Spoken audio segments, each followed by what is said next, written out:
อันนี้ที่ภาษาห้างฐานนักบำเพ็ญเพียรภาวนามาปรากฏอยู่ในปีภาษาห้างนี่เขาบอกว่าจะมีความระทึกใจเพราะว่าวัดห้างพี่ภาษาห้างนี่มีทีเด็ดคือพี่ปอบกับพี่เปรตเป็นคนเผา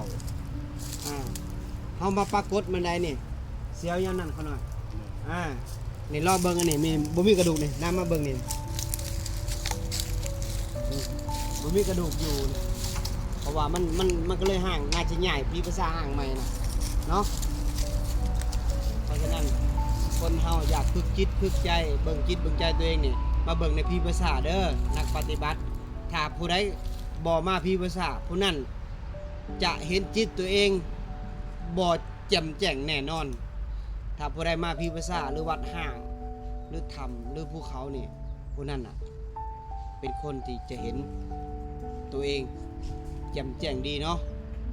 สาธุ